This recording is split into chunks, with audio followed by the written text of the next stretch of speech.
Ok. Né? Então, foram sendo criados centros acadêmicos e representação por curso individualmente. Então, o 11 de agosto começou, houve um esvaziamento, tá certo? Como uma estrela, o 11 de agosto explodiu, levando consigo o Onestino Guimarães. Né? Hoje você nem tem o 11 de agosto como referência, nem o Onestino Guimarães. E o Clube dos Estudantes Universitários também, tá certo? Desapareceu nesse contexto. Desaparece 11 de agosto, desaparece o Onestino e o Clube de Estudantes, o CEL. E o CEL, é importante fazer um registro aqui do CEL, que eu acho interessante esse registro, tá certo? Quando a gente reabriu o 11 de agosto, quando a gente reabriu o 11 de agosto, né, uma das negociações que a gente fez era tomar conta do Clube dos Estudantes Universitários CEL. Fizemos uma negociação com o Rinaldo, com o Sebastião, tá? E aí não, deu carta coisa, aí a gente disse, agora o que é que a gente vai fazer com o CEL? Não quer fazer com o CEL. Então, o CEL vai ser um instrumento de politização, a começar pela música. Então a música vai ter uma música de qualidade, será uma música popular brasileira. Então o CEL, ele música popular brasileira. E era um ambiente de sexta e sábado, né, muito legal. Lá se discutia cultura, política, né, se fazia revolução, fazia tudo lá. E ouvia muita música popular brasileira, né, e fora os namoros, né, o namoro que, né, tinha lá, que era muito bom. E outras coisas. E outras coisas mais. Mas o CEL, tá certo? Eu me lembro, o primeiro presidente do CEL, tá certo? Foi Paulo Produção, que era um estudante de engenharia elétrica lá de Aracaju, que participava com a gente da reestruturação do movimento estudantil. Depois eu fui presidente do CEL, e aí o CEL depois teve umas mudanças e terminou fechando, desapareceu também, né? Desapareceu, não sei se. E o CEL era o seguinte, porque o CEL tinha uma estrutura financeira que a gente era um dos diretórios acadêmicos mais ricos do Brasil. Tinha 2 diretórios acadêmicos no Brasil. Tinha um da Politécnica, lá de São Paulo, da USP, que tinha até avião, né? Por causa do cursinho, ele tinha uns cursinhos, né? O centro acadêmico lá da Politécnica tinha um cursinho naquele período, que o cursinho era importante para fazer vestibular. E a gente tinha aqui o Clube dos Estudantes Universitários. Então ele era uma fonte de financiamento, tá certo? Do movimento estudantil, do DCE, a gente, né? Alguma instituição, alguma entidade trabalhadora que precisava de fazer um panfleto, mas que não tinha condições financeiras, não tinha, né? a gente financiava, tá certo? Isso a gente não fazia. Tá? Sabia que não, por regra não podia, tá certo? Mas já estava na briga, tá certo? Estava na briga, né? Era um sindicato camponês precisando de alugar um ônibus para fazer uma viagem para o congresso, esse negócio todo. Então, né? A gente, por baixo a gente empurrava, né? Essas coisas todas.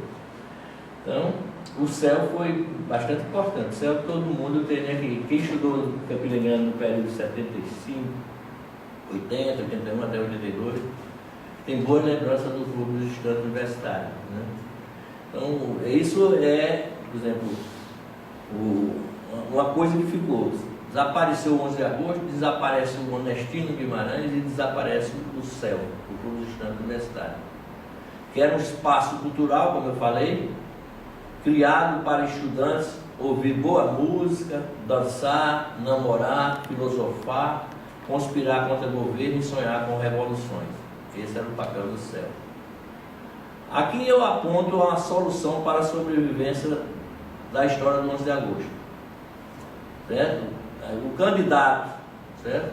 Podia ser um candidato, podia ser o diretório central da universidade, se ele quisesse resgatar, ele podia resgatar o 11 de agosto, colocando diretório central dos estudantes 11 de agosto, né? Ele podia resgatar isso, ou então o curso de engenharia elétrica poderia resgatar, né? Que a grande participação do 11 de agosto mesmo vinha do pessoal de engenharia elétrica, né? Ficaram as lembranças de tantos sonhos partilhados por um mundo melhor. Foi essa lembrança, né? E esses sonhos que a gente partilhou, né? com o objetivo de construir um mundo melhor. E como gostava de cantar de saudosa memória o camarada Lamarque Bezerra, era uma música que a gente gostava sempre de, quando a gente estava um pouco deprimido, a militância dá uma depressão, quando o movimento ele entra em refluxo, você é líder sindical, você sabe disso, quando o movimento está em refluxo, dá um pouco de depressão na gente que está, quando o movimento vem, aquilo alimenta, aí a gente gostava de cantar essa música. A história é um carro alegre, cheio de um povo contente, que atropela indiferente todo aquele que anega. E aqui vale o seguinte, aqui vale um registro que eu gostaria de aproveitar, tá certo? Eu gostaria que o Diretório Central dos Estudantes atual da UFCG pudesse fazer uma homenagem ao camarada Lamarque, que foi um militante do movimento estudantil, deu uma contribuição muito boa ao movimento, foi um cara que manteve os seus princípios, tá certo? Em defesa do povo brasileiro, tá certo?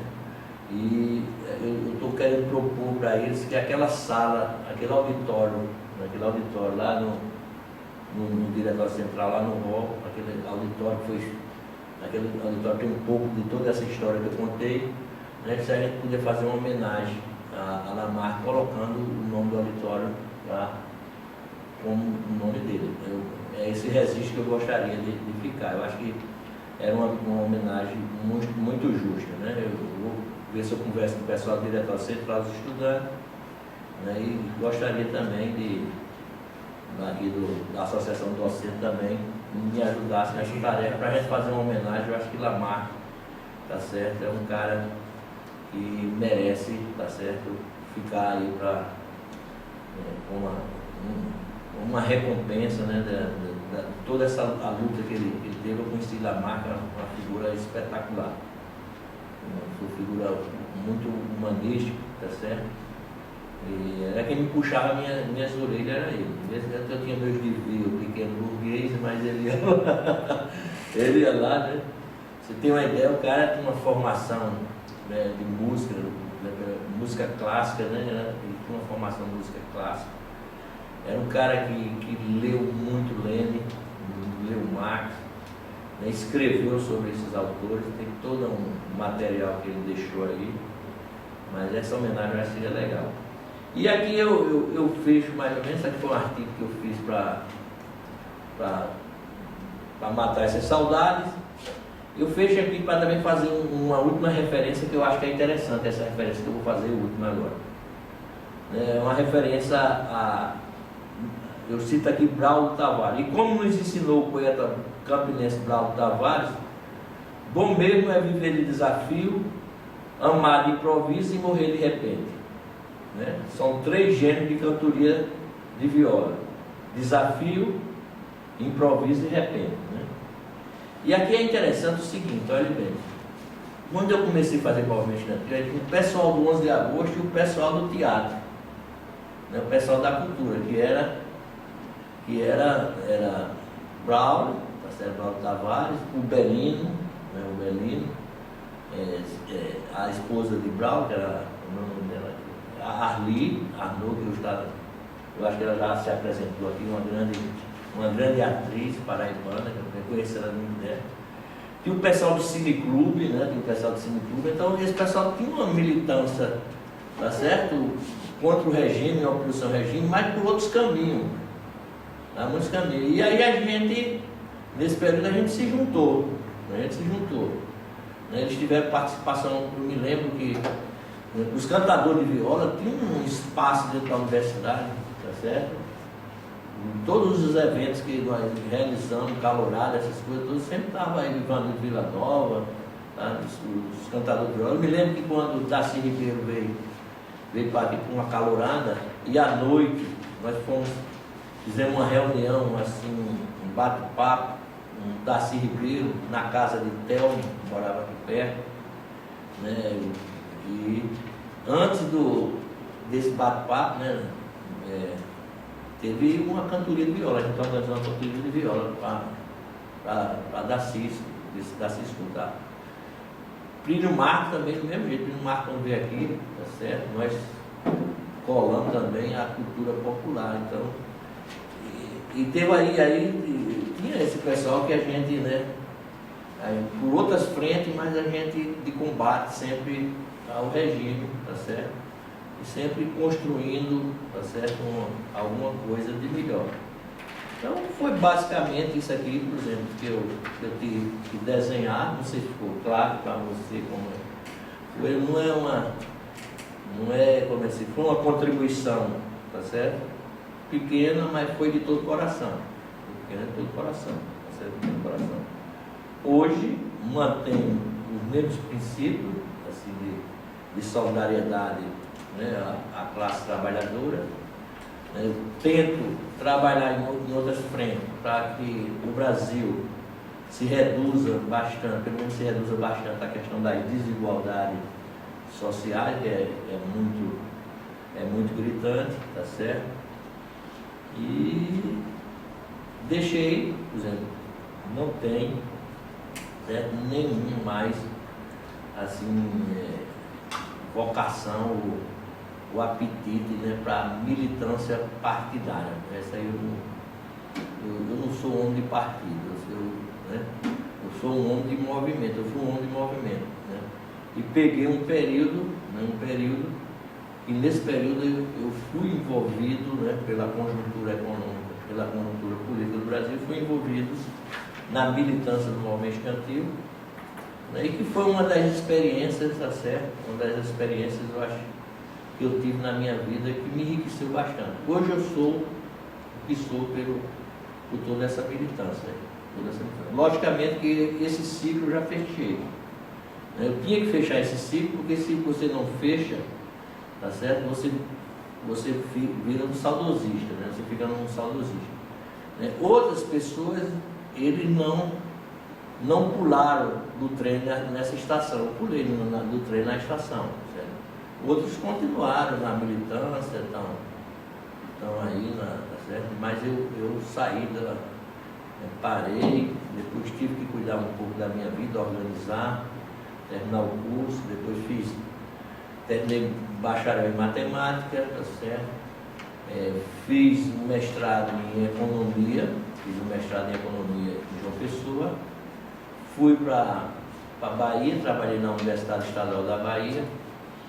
Depois fui para Porto Velho, passei 10 anos em Porto Velho, né, trabalhando, fiz concurso lá para professor de economia, já tinha um mestrado. Depois de 10 anos fiz um concurso em Aracaju, métodos quantitativos aplicado à economia, passei, fiquei lá 20 anos. Nesse período fiz meu doutorado em engenharia de produção, em Recife, na área de ciência, tecnologia e inovação. Tá certo? E apareceu uma oportunidade, né, de eu voltar para Campina Grande, tá certo? E aí faz 2 anos que eu estou aqui, né, mas com uma clareza o seguinte, certo? Nesses 30 anos mudou Campina Grande, tá certo? Mudou Campina Grande, mudou os meus amigos, eu mudei, tá certo? E a volta de Zé Leal, que é meu berço, né, meu território, também mudou. Né? Então, eu sou outra pessoa hoje, tá certo? Embora mantenha meus princípios. Era só isso que eu tinha. Qualquer pergunta, nós podemos discutir. Muito bem, cara. A gente, mais uma vez, agradece. Pode ter certeza que o seu depoimento foi muito rico. Eu acho que deve ter sido também um bom exercício aí de memória para você. Bom, como a gente tinha combinado, né, após essa primeira parte, né, parte aqui de algumas perguntas, né? A gente vai continuar essa conversa dialogando aqui mais diretamente. Eu vou fazer por tópico, tá certo? Você vai responder até para a comissão importante, quanto mais preciso você for melhor. Então, eu tenho algumas questões que eu anotei, mas eu vou. Certo. Tá, você vai responder na primeira. Pode ficar à vontade. Bom, a primeira questão, veja bem, pelo que deu para entender, Carlinhos, você de certa maneira não tinha uma militância prévia à universidade, ao movimento estudantil universitário. Quando você entra aqui em 75, né, você não carregava, né, nenhuma militância anteriormente, como ocorreu com outros companheiros seus, né, alguns inclusive que já estiveram aqui entre nós, né, o caso do Leimar, né, que já tinha tido uma experiência no movimento estudantil, no movimento secundarista, né, e continua essa militância aqui na universidade. Bom, aí minha pergunta é o seguinte: você entra e você acaba se engajando no movimento estudantil, 76, por aí. Então, o que eu queria que você esclarecesse melhor era como é que se deu, digamos assim, esse processo, digamos assim, de conversão. Né?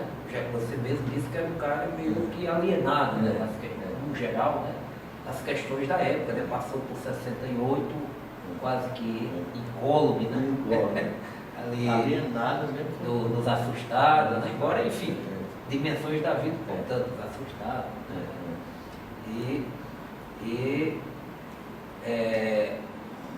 as outras coisas além da volta de Zé Leal e da cidade. Então, eu queria que você tentasse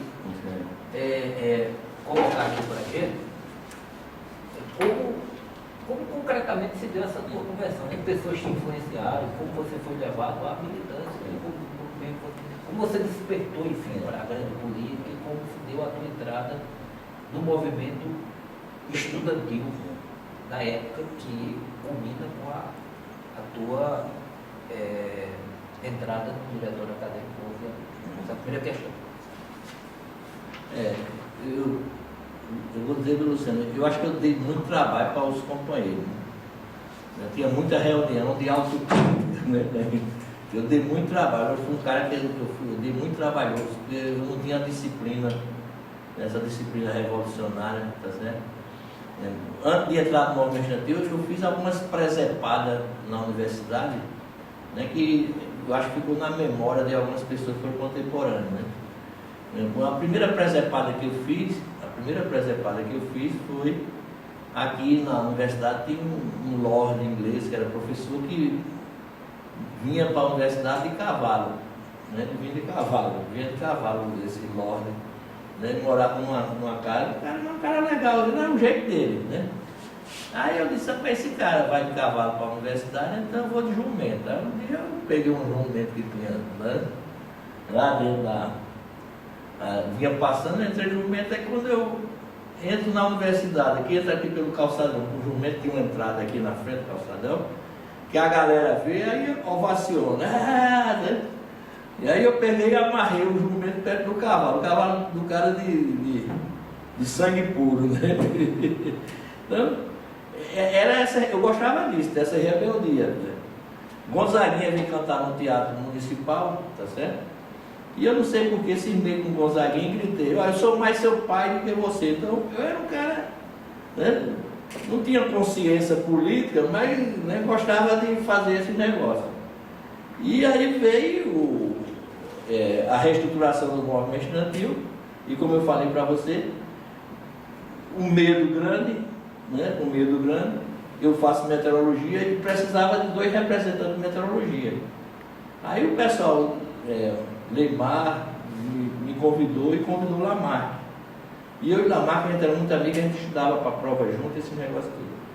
Aí eu fui, eu achava que aquilo, né, era um representante de meteorologia, né, e aí eu digo, eu vou. Aí entrei, fui, aí ganhei meu curso, tá certo? Eu ganhei meu curso, né? Aí como eu relatei para você, né, a gente fazia as eleições por curso, aí depois um representante do curso, um daqueles, era eleito o presidente do diretório acadêmico de agosto. Ou seja, os cursos tudo se reuniam, né, e representantes foram eleitos pelo curso, e depois num colegiado, né, não era direto a reunião, num colegiado, aí a gente votava no presidente, a gente escolhia.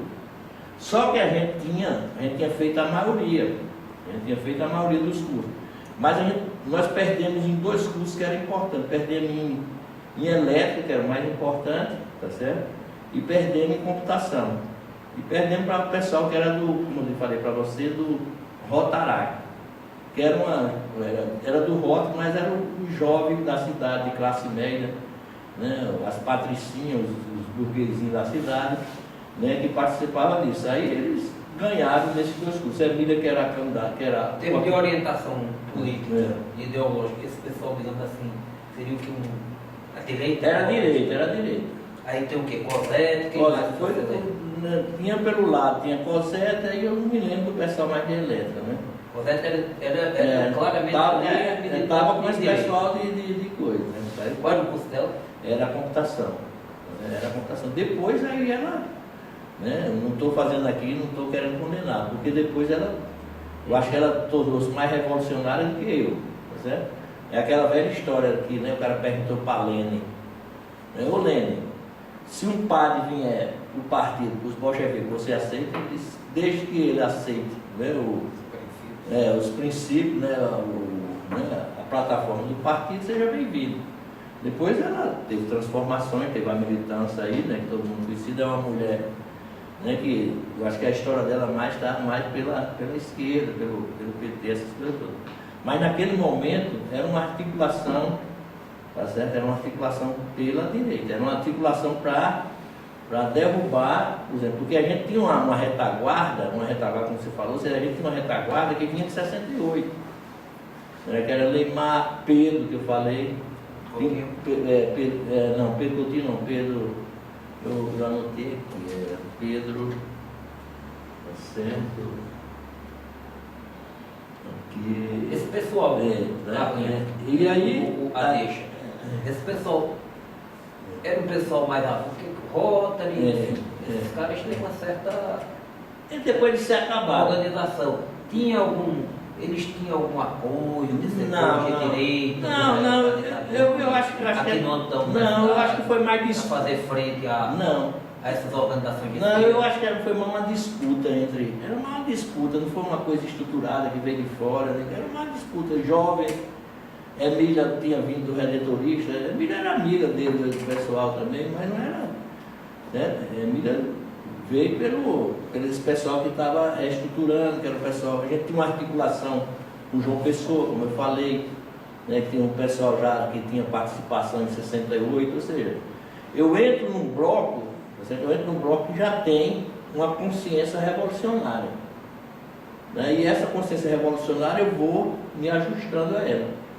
Através de quê? Né? Livro, grupo de estudo, e dando muito trabalho ao pessoal, porque eu também vivia dois mundos. O meu mundo mesmo, era, o que eu gostava mesmo, meu mundo, era a sociedade de bairro, era jogar pelada de domingo, essas coisas todas. E de repente eu tenho que deixar isso tudinho para fazer reuniões de sábado, do sábado e domingo, para fazer reunião de estudo, grupo de estudo, preparar a mobilização de. Então essas coisas todas, era muito choque, eu tinha muito choque. Tinha vezes que eu dizia, não vou para isso não, eu vou para, sabe, lá de Bodocongó, eu vou dançar, eu vou tomar cachaça aí, jogar futebol e depois tomar cachaça, uma galera aí por esses botecos, jogar sinuca, tudo. Então eu vivia esse confronto. Eu vivia esse confronto o tempo todo, eu vivia esse confronto todinho. Mas como a consciência foi chegando, né? Foi chegando, né? As viagens que a gente vai para Recife, aí encontra outros jovens, né, do Nordeste todo, que é uma discussão que eu nunca tinha presenciado, né, e você vai lendo os livros que são proibidos, né, e essa coisa que a gente já vem da igreja, né, de justiça, essas coisas tudo, então faz parte, né, mas tá certo, é uma coisa. Você teve uma experiência da igreja? Minha experiência todinha foi católica, não foi, né? Aqui na igreja do Bodocongó, aqui eu estudei lá no Santa Rita de Cássia, clube de jovem aqui no Santo Afonso, né? Todos lá, né? Era lá no clube de jovem que tinha as namoradas, né? Depois da missa tinha a tertúlia, dançazinho, um assustado, né? Tinha época de São João, quadrilha, né? Então era esse mundo. E de repente vem esse outro mundo aí, é um mundo para mim novo, espetacular. É um mundo espetacular de ideia. Já pensou o jovem falando de revolução, de transformação do mundo? E com isso aí muda meu gênero, muda meu gosto musical, porque meu gosto musical mesmo, eu gostava mesmo era de Renato Seus Buquete, The Fever, tá certo? era dançar, né? E no máximo os bifos, né? Mas depois aí vem, né, com a consciência política, aí vem Chico, vem Milton Nascimento, vem essas coisas todinhas, vem tudo junto, né? Aí os livros de Jorge Amado, vem toda essa, né, essa transformação. É uma transformação. Jorge Amado, no livro dele, aquela trilogia, né, ele relata esse processo, né, de conscientização, de mudança, né? A mãe de Gorky, né, também é um processo de conscientização. Então, existia muito isso, ou seja, depois eu fui fazer o que os caras fizeram comigo, ou seja, né, que o pessoal disse pejorativamente, eu fui fazer cabeça também depois, né, que era, naquele tempo eu me lembro, tá certo? Hoje eu não sei como é que faz isso, mas a maior alegria que você tinha era você recrutar uma pessoa para a sua causa, né? Você recrutar e dava trabalho, né? E dava trabalho, porque, né, você tinha que estar lá perto do cara, tinha que estar alimentando ele com livro, com discussão, né? Então a gente começou a fazer isso, né? Então eu sou da militância e a gente fazia recrutação, renovava os quadros, né? Isso hoje eu não sei como é que faz mais, por exemplo, né? Eu acho que esses partidos todos estão em crise porque eu não sei como é que funciona isso. Porque depois os caras vão ficando velhos, mas quem é que vem? As estruturas partidárias, por exemplo, uma estrutura partidária como a do PT, talvez eu esteja errado, eu não conheço muito, eu não estou dentro da estrutura, mas ela é o seguinte, ela começa a funcionar do mesmo jeito como os partidos tradicionais. Eu estou dizendo, os caras, né, que estão na frente, né, começam a colocar os filhos, né, você não vê surgir mais, né, essas coisas. Então, foi esse processo, o pessoal que foi para frente, que eu cito aqui, tá, eles já tinham uma experiência, tá certo? E eles, tá, foram importantes demais na organização do movimento popular, tá certo? Na Paraíba. O cara como Neymar é um cara importantíssimo. Neymar foi um cara importantíssimo, porque ele fez a ponte. Uma parte, não foi, por exemplo, eu citei Pedro aí, Pedro Luiz, ele faleceu numa bateria de carro. Pedro Luiz era um cara que tinha um preparo, né? Era um leninista, né? O cara lia Marx, tinha um preparo, mas ele não podia ir para frente em 75, 76, porque podia queimar o movimento estudantil. Então, o cara menos queimado que tinha, certo? E que tinha essa ligação era Neymar e Nino, Reginaldo. Certo? Aí Nino foi em 76, na abertura foi o primeiro presidente, que era o que eu falei para você, um cara firme, muito bom. Mas terminou engenharia, também um estudante de engenharia brilhante, sendo um cara brilhante, tá? E foi trabalhar, casou também com Tereza, que é uma militante, tá certo? Que era uma militante do Centro Acadêmico de Medicina, tá certo? Casou com ela. E ainda hoje ela trabalha junto com comunidades, né? É uma médica que tem uma sensibilidade muito grande com essa parte social. Então eles dois foi quem, tá certo? Fez a ponta, mas por trás tinha mais gente, né? A gente tem uma estrutura, não tinha, isso era um problema da Rede Campina Grande, esse foi um problema que teve reflexo depois.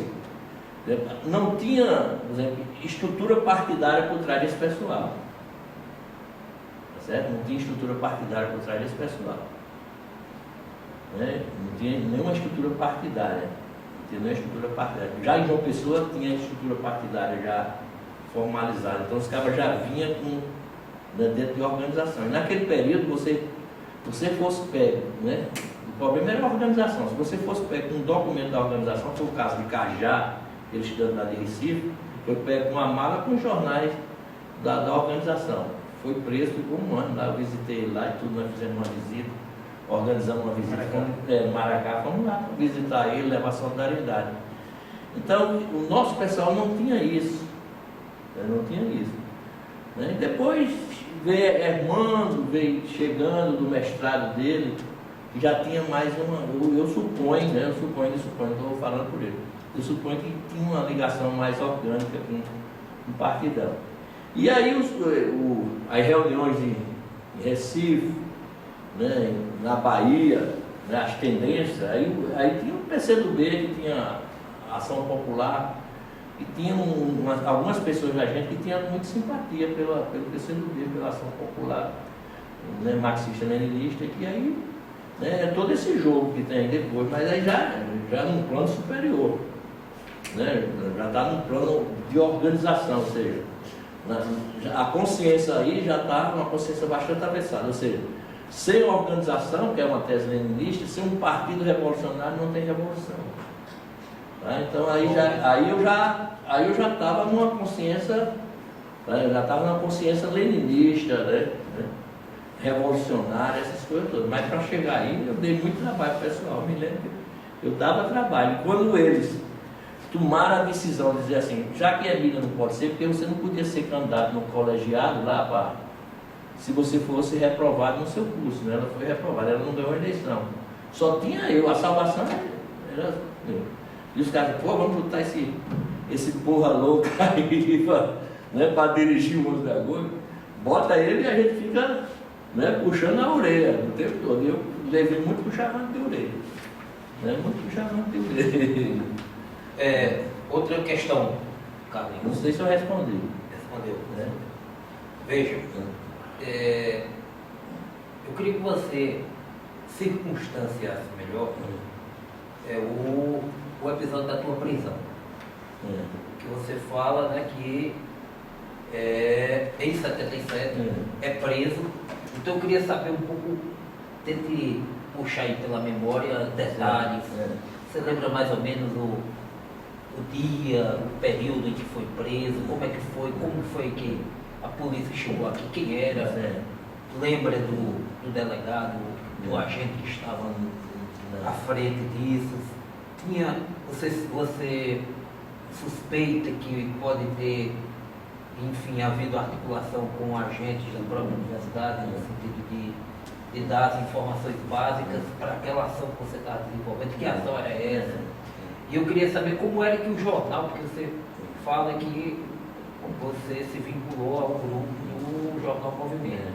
Como era que o Jornal Movimento chegava aqui? E os outros materiais, né, de organizações, de grupos que, embora não tivessem partido, né, mas estava atuando nos movimentos sociais e particularmente no movimento estudantil. Mas o que eu queria fundamentalmente é que você tentasse lembrar o máximo das circunstâncias que cercaram a tua prisão e que elas se consistiram.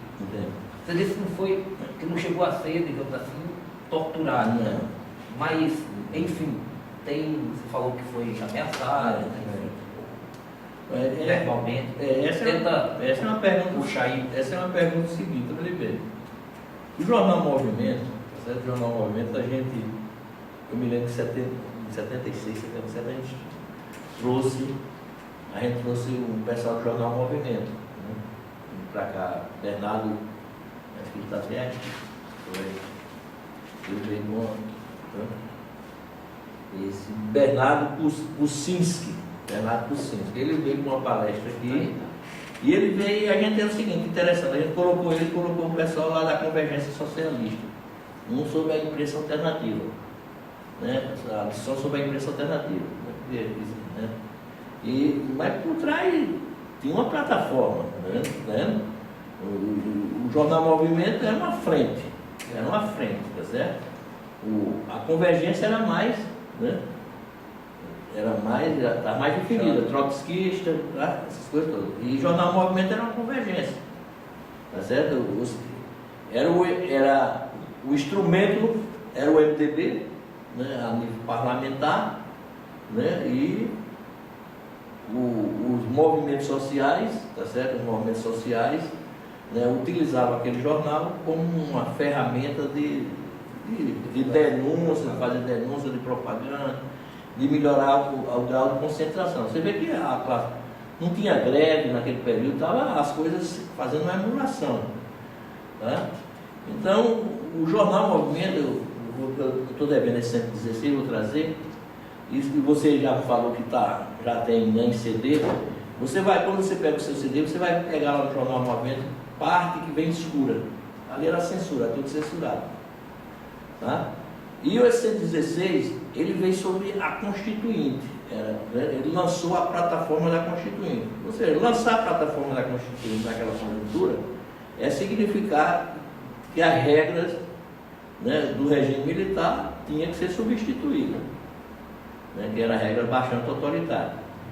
Então, foi uma decisão, né, do Serviço Nacional de Formação, da censura, de proibir dele sair, e acontecia muito isso, o jornal, a censura cortava um bocado, mas ele saía, e depois que saía, ele podia ser recolhido da banca. Aí foi o que aconteceu com esse 116. E nós aqui, né, o jornal vinha, tá certo? Vinha pelo ônibus, vinha para João Pessoa, de São Paulo para João Pessoa.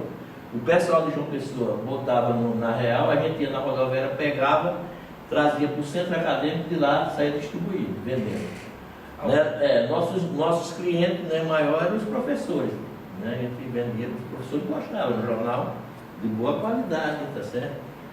E aí o seguinte, o que é que acontece? Nós estamos no centro acadêmico, o jornal chegou e a gente fazia embalagem, embalava todo, né? E não via, e a gente está embalando lá.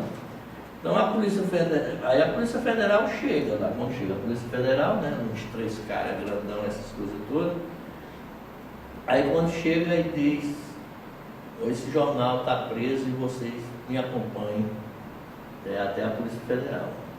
Quem estava na sala, né? Estava eu, que era o presidente do 11 de agosto, estava Antônio Neto, que era do Cine Clube, com o Paulo, estava do Cine Clube, e tinha essas 2 meninas. A irmã Elizabeth, né? Bernadette, Bernadette estava nos Estados Unidos, né? E essa outra menina, que é Socorro, que é casada, que era namorada de férias. A gente chamava Corrinha de Férias, né? É o irmão do Marinho. Hoje ela está em Natal. Aí estavam nós 4, eles recolheram o jornal, né? Botou a gente, não é lá que tem atrás que a gente vai, né?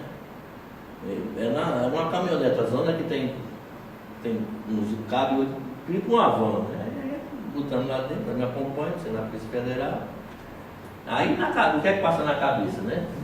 Tudo bem, né? A gente vive num período de extensão, mas o que é que pode acontecer? A gente já, né, dentro desse próprio de extensão, né, gradual, tem acontecido, né, atos muito aí, né, que gerava até morte, né? O medo vem, né? O medo vem, tudo tranquilo. Né? Mas. Tinha havido outras prisões? Não. Antes dessa? Não, teve não. Teve não, nenhuma coisa. Aí quando chega lá, aí tem o depoimento, do que é que a gente está vendendo nesse jornal, né? O jornal alternativo, jornal democrático.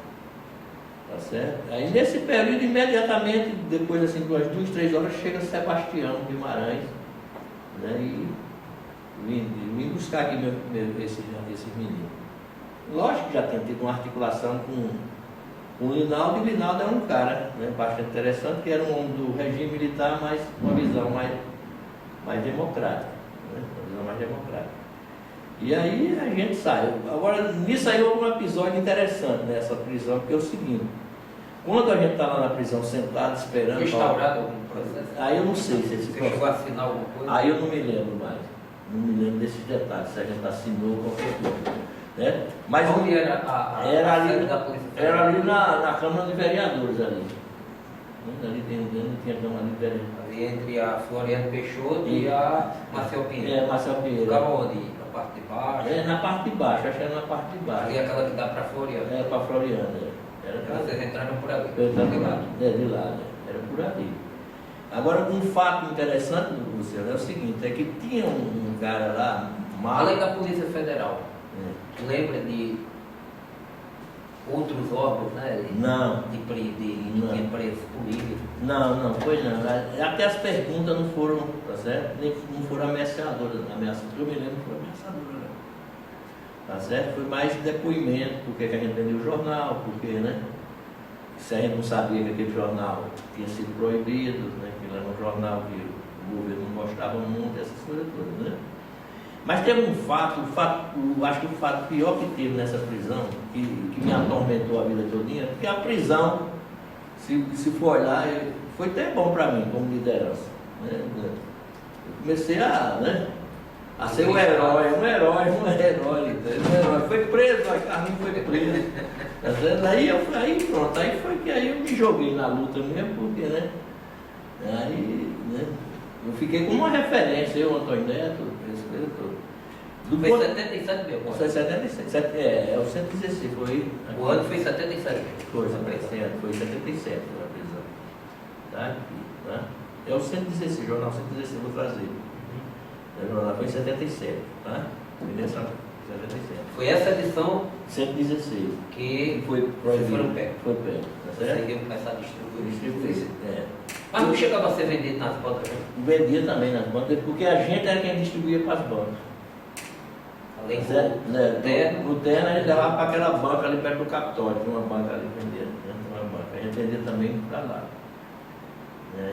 A gente era quem se responsabilizava. Né? A gente, nessa reunião da SPPC, a gente teve lá no Jornal Movimento, fizemos discussões lá, né, de como tinha toda uma organização. Mas o mais interessante é o seguinte, eu vou dizer para você nessa prisão, o que me fez mais medo foi isso, porque, por um lado, eu fiquei famoso, né?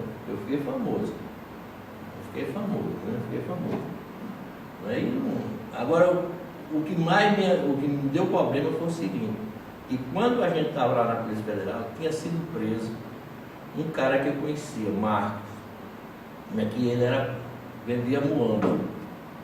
E a polícia pegou, tá certo? Ele, tá certo, com essas muambas. Na hora que a gente chegou, no mesmo momento chegou o Marco com as muambas dele. Da polícia pegar. E eu vi quando tinha um negão lá na Polícia Federal, bicho enorme. Aí ele apontou que tinha sido eu que tinha. Como se foi ele que te entregou. Né? Aí eu fiquei com medo, né? Porque foi safadeza do cara, né? Porque o Marco já me conhecia, porque ele sabia que eu morava na volta. A minha felicidade era um amigo meu, que era amigo desse Marco, tá certo? E eu disse, olha, era Corminho, um cara muito meu amigo de infância e tudo. Eu contei para ele, relatei. Aí ele foi lá e falou com o Marco, tá certo? Aí o Marco disse, realmente, o cara lhe apontou que você que tinha me dedurado, tá certo? Aí se esclareceu, esse amigo meu foi que esclareceu, aí eu fiquei mais tranquilo, porque eu estava esperando a qualquer momento, né, esses caras, né, o cara, dedurar um cara porque estava vendendo muamba, tem alguma represália, né? Então a represália podia vir por esse lado. Então esse aí foi, acho que foi o pior que tem, porque levar pau de arara, tudo esse negócio, né? Mas ele me expôs, né, perante o cara, então esse foi o problema, sério, isso, para mim foi isso. Né? Aí depois Marco morreu, né? Aí eu fiquei mais tranquilo, né? Depois que ele morreu, né? Mas eu tinha medo quando eu vi o cara. Deus o tenha, Deus o tenha, mas porque ele ficou aliviado. porque ele era viciado em pico, ele tomava pique, né? Nesses piques ele morreu num pico desse Marco. Mas eu conhecia ele, já joguei sinuca com ele também, já. Nas festas das sociedades do bairro, eu sempre me encontrava com ele tudo. Mas esse fato foi que mexeu, porque o cara disse, olha, foi ele lá que te dedurou. E a felicidade que eu tinha um amigo, era muito amigo do Marco, e aí me levou e eu conversei, expliquei tudo, mostrei tudo. Aí ele disse, não tem problema não, tudo tranquilo. Mas o cara falou que era você, e a minha vontade era te pegar. Então, esse foi o problema. Não sei se eu respondi tudo. Tranquilo. O Carlinhos, né? E ainda pegando outro episódio que você falou, né, de certa maneira que novamente a repressão aparece aí no teu caminho, mais explicitamente em 79, quando da ida da delegação aqui de Campinas para o Congresso de Reconstrução. Aí você fala que os dois ônibus, né? Que levou o pessoal daqui foi checado. Em que consistiu essa? Em algum depoimento? Eles mandaram todo mundo descer para prestar esclarecimento? Não, porque... O que você lembra desse episódio? Essa é uma consequência seguinte, a universidade tinha muito estudante que era... Foi também Polícia Federal? Era a Polícia Federal. Só que a Polícia Federal tem outro papel lá, né? Hoje a Polícia Federal o papel da Polícia Federal é outro. Eu nunca pensei na minha vida, eu achava que quando o regime militar se acabasse, acabaria também a Polícia Federal. Não é? E aí foi o que aconteceu. A Polícia Federal, né, tem outra função, outra responsabilidade na sociedade. Você vê aí, pega até gente aí de colarinho branco, escambau, né? Mas no meu período, a Polícia Federal era toda voltada, tá certo? Para espionagem, para fazer relatório, por exemplo, todos esses debates que a gente fazia, calorada, e outros debates na cidade, com outras instituições, PMDBJ, sempre tinha uma pessoa lá na escuta para fazer o relatório, né? Naquele tempo não tinha internet, não tinha, se tivesse agora, né?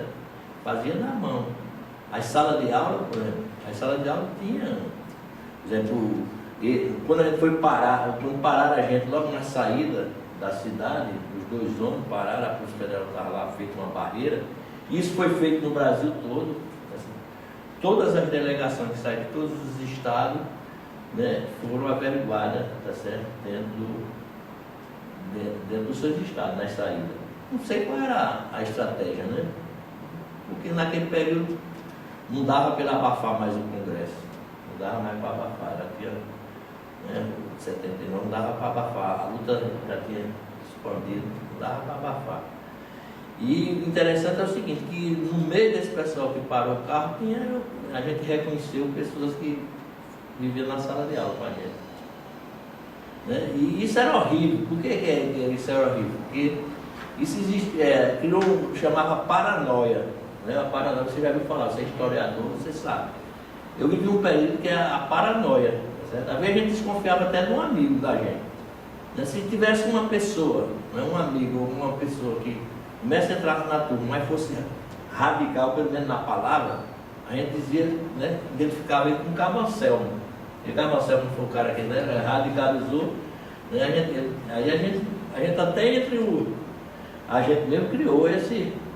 A propósito desse, Carlinhos, você estima assim notícias, claro que paranoia, mas assim, mais ou menos com medo de objetividade de algumas figuras, né, estudantes, professores, técnicos, gente da administração que fazia que vocês desconfiavam que fazia esse jogo sujo, digamos assim. Por exemplo, existia em cada universidade as chamadas as famosas assessorias de informação e segurança.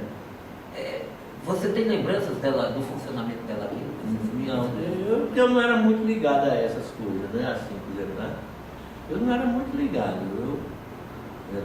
Por exemplo, tem as disciplinas de APB. Aí tinha, aí o pessoal... Alguns desses professores, você lembra o nome dele? Não, eu assisti, né, APB, obrigatória.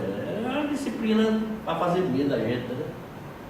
Era para fazer medo, era para fazer medo e era obrigatória. APB 1 e 2. Por sinal, tirei 10 na Globo, né? Porque a gente tirou 10, porque eram umas besteiras lá, né? Né? Tirou uma professora, mas a professora era durona, né? Até a professora tinha que ser dura para mostrar, né, que era aquela natureza autoritária, tá? Essas coisas todas. Tá? Mas eu mesmo eu nunca me liguei a isso, né? Nunca me liguei. Eu sei que existia, né? Eu sei que existia porque tem esses indícios. Quando a gente foi para o Congresso da UNE, tá? A gente identificou algumas pessoas que a gente, quando eu ia falar em sala dela, dar aviso em sala dela, aquelas pessoas estavam lá olhando. E eu via pelo semblante que o cara estava. A gente também via no paisano, a gente já identificava alguns. Tá? A gente já identificava alguns. Existe, como eu falei para você, o aparato repressivo estava intacto. Estava intacto. Você vê que o Fernando da Rio Center, né? Do Rio Center, ele foi já estava no processo de democracia já caminhando, mas, né, perdeu o controle, o regime perdeu o controle do fato, né, e virou proporção, e ali eu acho que empurrou mais o regime, né, isolou mais ele ainda, né, Mas eu sempre fazia isso tudo, mas o seguinte, andava, eu nunca tive, por incrível que pareça, eu só tive esse medo do cara que foi preso no dia que eu fui preso lá com o vendedor no jornal. Que era o cara que estava vendendo as muambas dele. E o Polícia Federal disse que eu fui o pedido dele. Foi o único medo que eu tive na ditadura, foi esse. Porque eu andava, tá certo? A pé, todo dia para todo canto. Né? saía do céu, esse negócio todo. Eu sempre achava que não chegava. Aí tinha por exemplo, antes do Congresso da ONU, tinha os encontros nacionais dos estudantes, que era congresso para preparar, né? Para preparar o Congresso. E a orientação nossa aqui era a gente não ir. Por quê? João Pessoa foi. Tá? João Pessoa foi. Ia 2 ou 3 os mais corajosos, que era o pessoal de Liberdade e Luta, o pessoal de Liberluta, que era o pessoal trotskista, eles foram. Ficaram famosos também, né? Foi aquele de Minas Gerais, né? Aquele de Minas Gerais, tá certo? Aquele de Minas Gerais, aí ele, o terceiro N, né? Que a polícia baixou o cacete lá, né? E aí a gente não ia, porque a análise de conjuntura da gente era o seguinte: as organizações populares aqui eram muito frágeis, não tinha sindicato, não tinha, o mais forte que tinha era a gente, o MDB jovem e a Anistia com. E a Anistia tinha contato com o MDB jovem? Tinha, era mais com o MDB jovem. A minha tendência se organizava com o MDB jovem, certo? Com o MDB jovem. A gente fortalecia o MDB. A MDB tinha uma ala popular, né? Marconi Gadelha foi lá dos autênticos do PMDB, né? Tinha os chamados autênticos do PMDB. Marconi Gadelha, inclusive, né? Teve aqui numa palestra. Então eu nunca Furtado, essas coisas. Então a gente não foi para esses encontros dele. Como você deu o processo de escolha dos delegados aqui do campus para o Congresso de Reconstrução? Era o seguinte: o cara tinha que lançar uma plataforma e ir para uma Assembleia Geral, onde fazia a escolha dos delegados. Tu lembra quantos foram, cara? Foram 2 anos, uns 80 pessoas. Mas todos eram delegados? Todos delegados, todos eram delegados. Direito a voto. Direito a voto, certo? Eu acho que a Areia foi com a gente também, esqueci da Areia foi com a gente também. Mas foram 80. Era uma proporção. 80? 80, foi mais de uns 80. Era uma proporção, eu esqueci essa proporção. Eu sei que a briga lá no Congresso todinha tinha o pessoal mesmo os trotskistas queria um encontro mais massivo que pudesse. Né? A gente ponderava, achava que ia ter um número também suficiente. Foi um congresso muito bonito. No primeiro dia houve uma atuação das forças de repressão, soltaram bomba lá, de repente nós estamos no congresso, apaga todas as luzes. Foi lá, não, foi no centro de convenção. E era o centro de convenção que estava construindo. Eu tenho se você quiser eu me mostro, eu tenho um álbum de fotografia feito pelo DCE, o DCE da Bahia, certo? Ele tem um álbum de fotografia do Congresso, é bem interessante, né? Você vai encontrar algumas figuras de renome hoje lá, né, nesse álbum. Então, de repente, né, aquele cheiro de gás lacrimogêneo, né?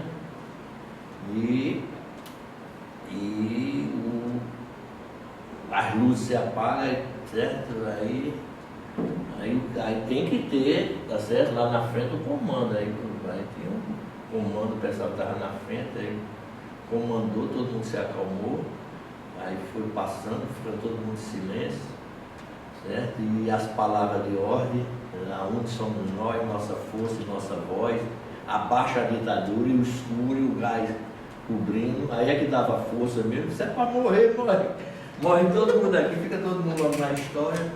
Aí pronto, aí daqui a pouco, né, foi passando, né? E um congresso seguinte, rapaz, depois de 3 dias, quando eu vim dentro do ônibus, a gente pegou o ônibus, que veio dormindo, se acabou quase 5 horas da manhã, a gente pegou o ônibus para votar, as palavras de ordem vinham como carnaval, né? Se você passa de dia, é com ano, né? Então, foi mais ou menos por essa época, está sendo criado também aí, 78 para 79, que hoje é a DUF, e a FUF, que hoje é o FUNTESC também. Você falou que mesmo antes já tinha alguma articulação ali com professores alunos, como Fábio, Hermano e outros professores. A partir da criação da DUF, né? E depois a FUF, né?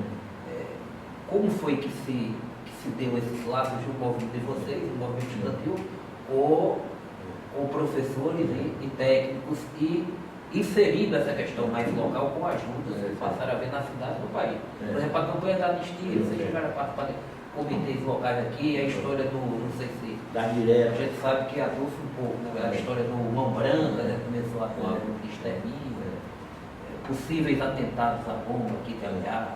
Como é que passou a se dar essa população? Isso. Primeiro eu gostaria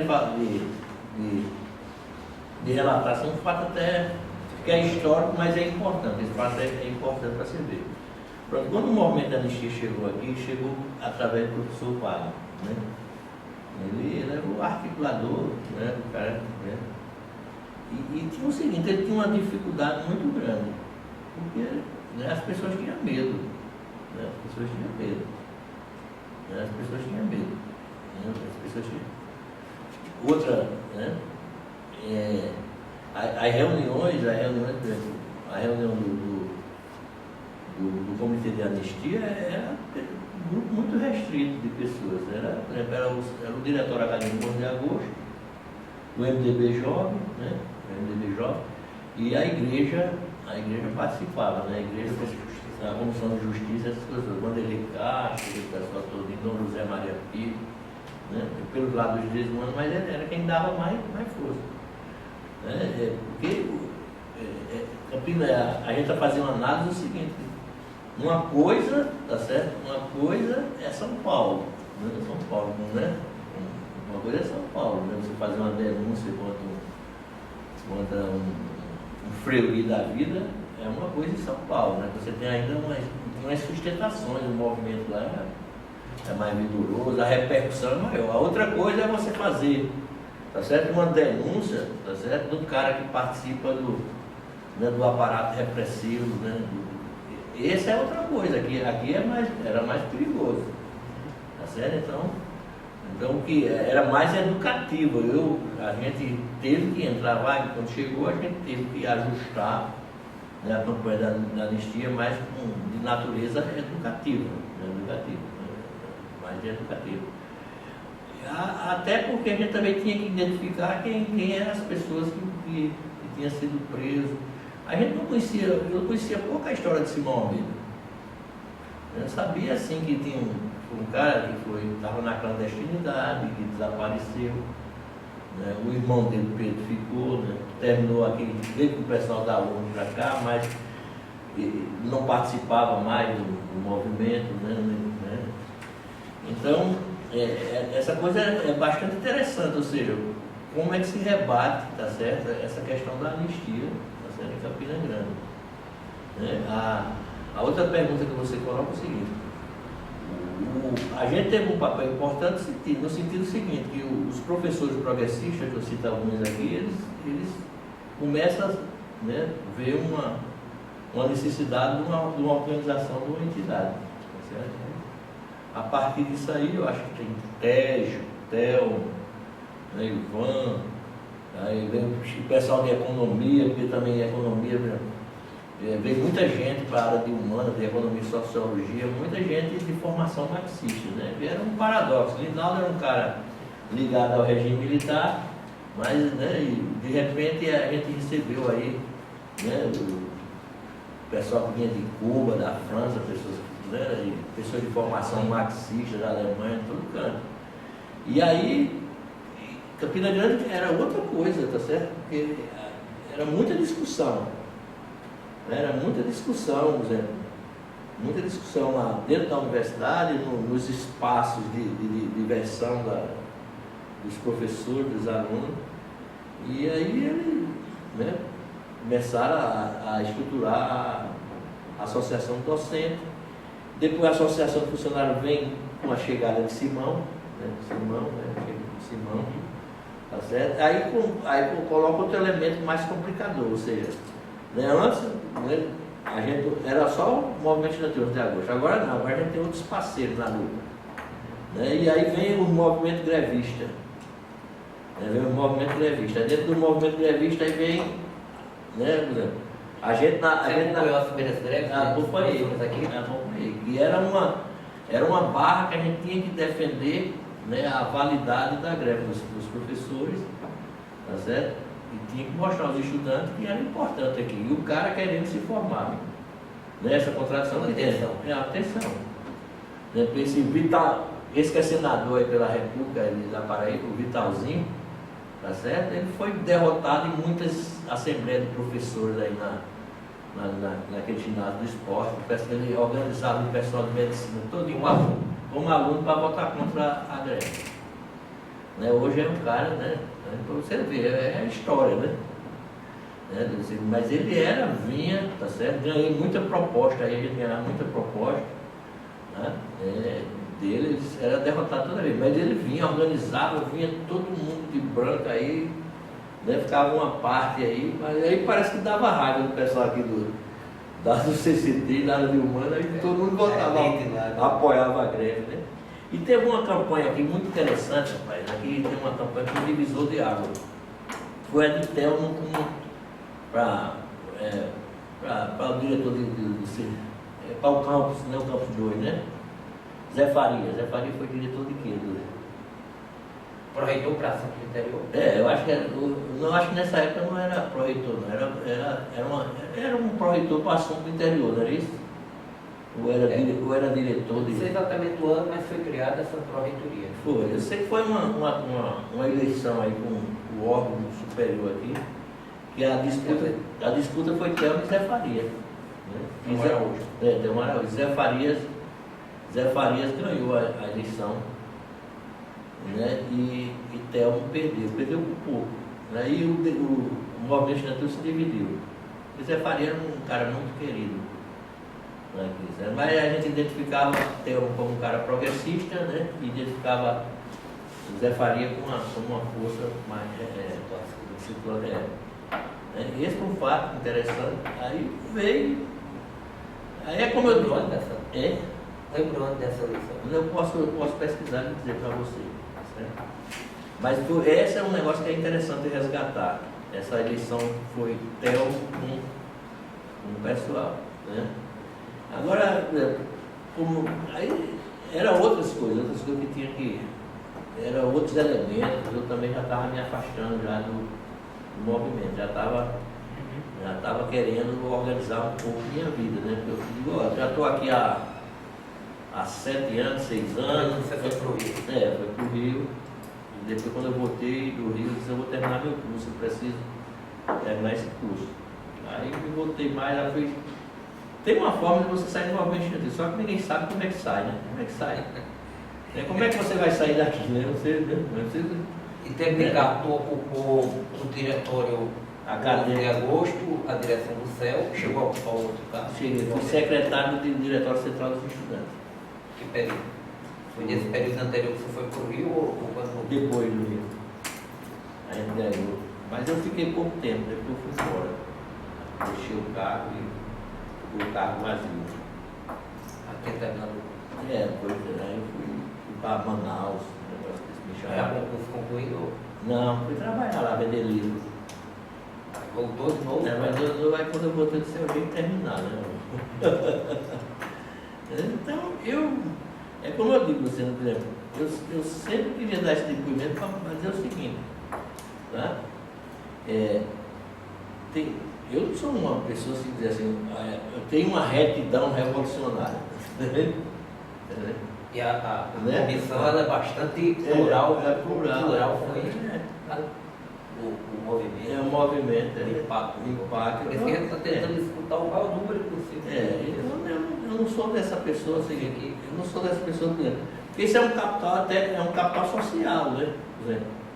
Por exemplo, se você olhar hoje no Brasil, várias pessoas usam a militância como um capital social para eles ocupar os cargos, esse negócio todo, né? Eu nunca. Às vezes nem tem mais nada a ver com o que eu acho que esse meu capital social é muito pequeno, e eu não gosto de usar ele. Não gosto de usar, acho que foi um período histórico, né? E esse período histórico eu tive, eu participei, eu fui membro ali, fui ator daquele negócio. Tá certo? É um ciclo que já fechou, para mim já está fechado, tá?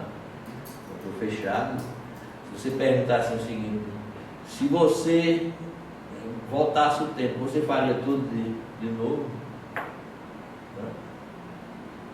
Não tem gente que faz essa pergunta, né? Você faria tudo de novo? Você está arrependido?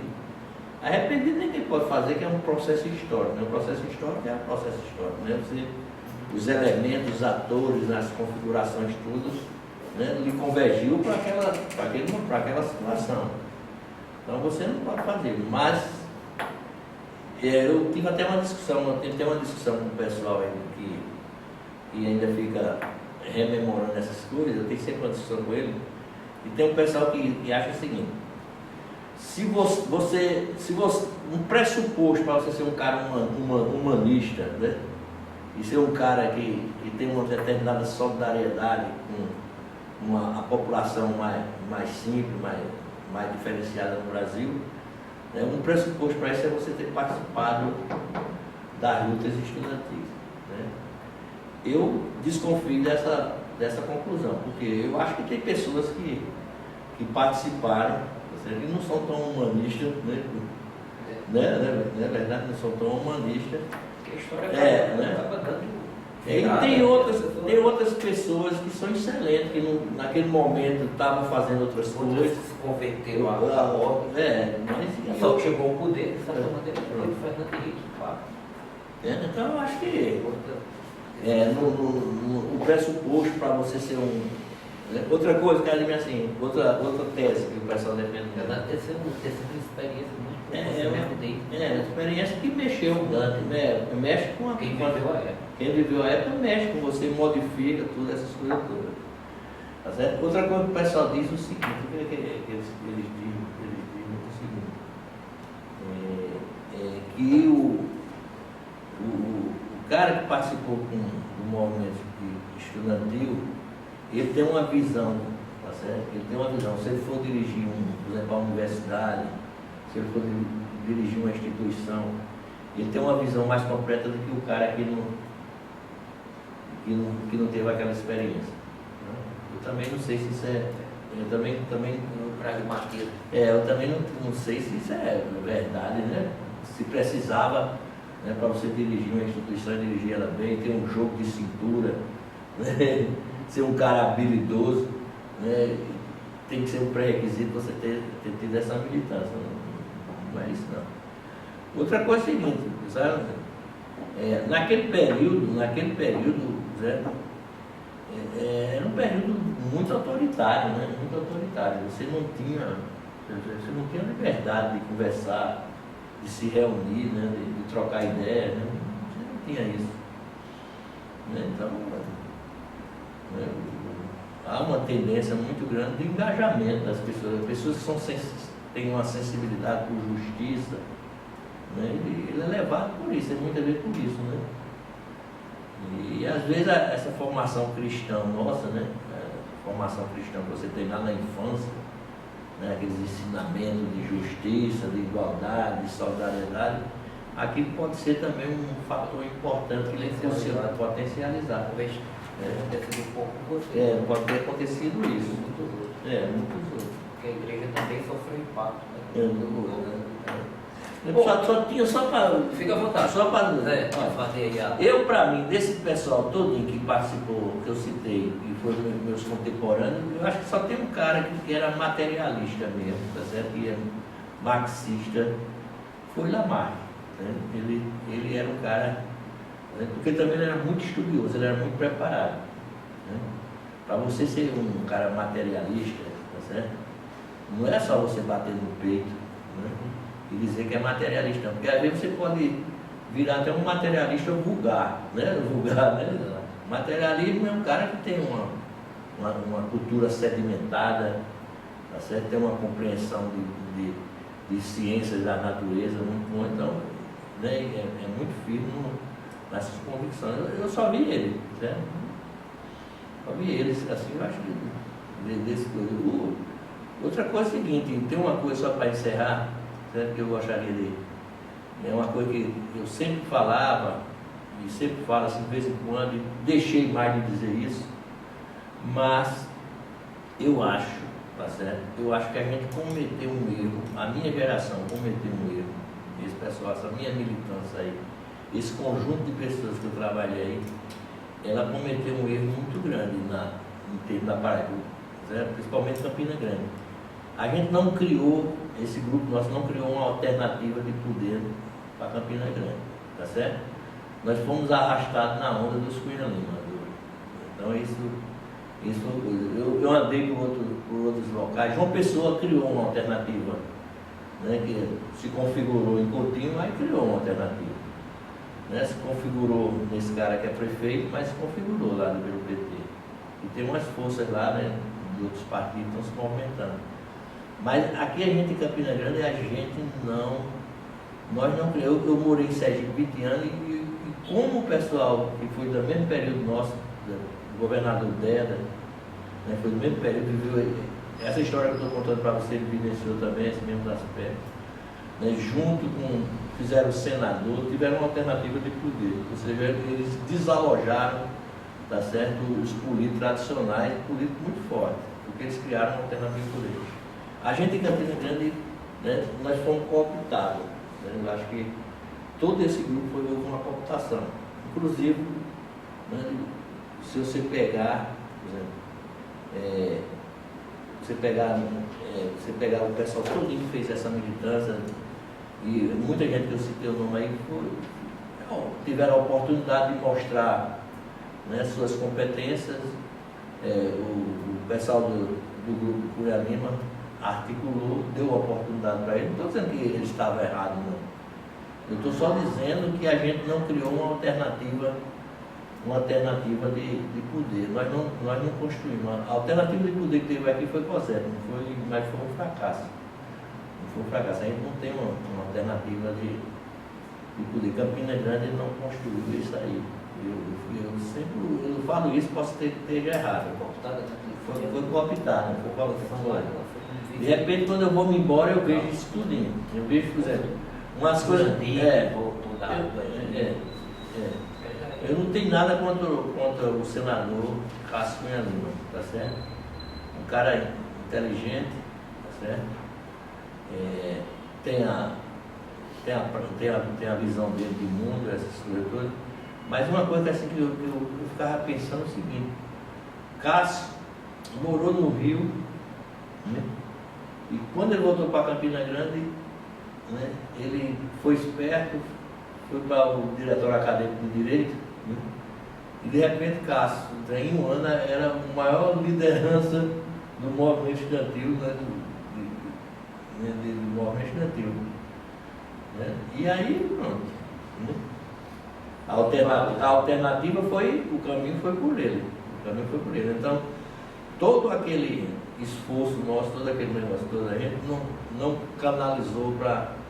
É tanto que a gente não tem ninguém daquele pessoal que você esteja, tá certo, como alternativa política do Estado da Paraíba, Campina Grande, não tem nenhuma. Inclusive eu estou no meio disso aí tudo. Então, isso é que eu acho que como resultado, nós não conseguimos construir a alternativa política para Campina Grande, para Paraíba. A gente não fez isso, não conseguimos. Então, acho que o grande resultado para mim foi isso. Né? Tudo bem. Ok. Carlinhos, mais uma vez, obrigado aí pelo depoimento. Eu te agradeço. E ao mesmo tempo solicita, caso não precisa ser agora, não você lembre de mais pessoas que você acha, além das que a gente já convidou e está prestes a convidar, que você acha que vale a pena, algum nome que a gente eu acho que e documentos que você tem da época, algum jornalzinho, algum documento, entendeu? Se você pudesse ceder para a gente, eu vou trazer que depois a gente devolva. Não, eu estou devendo o 116, né? O jornal 116. Algum boletim do centro acadêmico. Rapaz, esse negócio, quem tem, eu acho que Sibeli tinha tudo. Eu tinha tudo. Ou alguém, mesmo que você não tenha no seu arquivo pessoal, alguém da época. Eu tenho um primo meu, Ivanildo, que é jornalista, que quando eu fui embora para Rondônia, eu deixei com ele, disse, guarda esse documento, depois eu pego contigo. Ele pegou e vendeu. Eu não sei como é. Ivanildo da União? Da União. Um morenão. Sei, pronto. Você é casado até com uma menina que fez história. Pronto, certo? Imagina. Aqui eu acho aqui que é interessante esse pessoal aqui. Deixa esse artigo aí. Eu tenho dois, eu vou deixar dois Pronto. aqui. E esse aqui, ó, esse pessoal O aqui. próprio roteiro aqui você que está deixando. Eu deixo tranquilo, olha. vai Eu ser. acho aqui, ó, tem gente importante aqui. Tem Dutra, tá certo? Anchieta, Barreto morreu. Walter Dantas, esse cara aqui é um cara legal. Ele foi da UNE, da União Nacional do Mora aqui? Mora em João Pessoa. Eu posso ter um contato dele. Esse cara aqui. Veja se você pode fazer contato. Pronto, porque aí- esse aqui eu posso fazer, tá certo? Esse Dutra é muito amigo de Arius. Tu tá falando É, desse Amorim. tu tá falando com ele? Ele tá meio. É? Depois os artigos que eu li. H-menor é PCdoB. A polêmica da época. H-menor é PCdoB. Mas esse cara aqui é mais interessante. H-menor não é o da Ampep, não. Não, pé. Tá certo? Não é do PT. Não é PCdoB, né? Não é aquele H-menor não, Ah, é o não. Marinho. Agora, esse cara aqui, ele é interessante porque é o seguinte, ele é ex-diretor da UNE, ele sabe essa história toda. Aí ele fazia ponte, sabe? Se Walter você Dantas. puder fazer um contato, aí Certo. você passa aqui. pela Peninha, Funimal. Romero, Marquinhos, Neta tá aí no preço, Soninha, é do MRU. Sônia Germano, não É, Sônia Germano, é. Sônia Germano eu tive Hum. na época do. Hum. Eu já estava aqui, né, naquele negócio É. lá do plano de Buriti, Hum. que ela saiu do PT, né? Aí foi Carlos o Alberto. governo Buriti. Carlos Alberto aqui é. Carlos Alberto foi candidato pelo Pronto. PT, governador, professor de história. Marcelo Grilo, você já foi, né? Ele já passou. Marcelo Dele Bosch. Esse aqui. Gosta é o que trabalha no Senai, que é psicólogo. Deve ser um Candidato pelo doido. PT, É. hoje está no PV. Pronto. Barroso, Marinho. Barroso, Marinho, pronto, eu gosto. Mas pra mim, eu acho que o mais interessante foi isso aqui, que isso aqui foi diretor da UNA. Faça o contato prévio, qualquer fácil. coisa você repassa para a gente. Esse eu acho que ele lhe daria uma visão muito boa. E aqui eu acho que é o seguinte, se você tem que. Pombal, Emília, O Mó já está na mira. Noaldo, acho que Noaldo é fundamental, porque Noaldo eu Noaldo tenho contato. é outra visão, sabe? Ele tem outra visão. Você não quer juntar, confrontar visões, né? A gente. Eu sou Quem- muito. Eu acho que você notou que eu tenho uma especificidade. Eu tenho uma especificidade que é muito diferente do pessoal. Né? Muito diferente. Não, mas enfim, eu acho que as lembranças que você tentou reconstruir, isso, né? claro que tem uma parte de avaliação que é natural. Tudo isso é parte do projeto. Mas eu a gente queria digitalizar isso aqui. Pronto, pode ser. É uma coisa muito rara, você Não, confia. confio, tranquilo. Pronto, então eu vou digitalizar e Certo. amanhã eu te devolvo. Pronto, tranquilo. Aí eu trago 116. Amanhã tá. Eu trago Se 116. tiver algum outro jornal, tem lá alguma Pronto. coisa que você mexendo lá na. Não, eu tenho o seguinte, eu tenho Aí vem. esse álbum.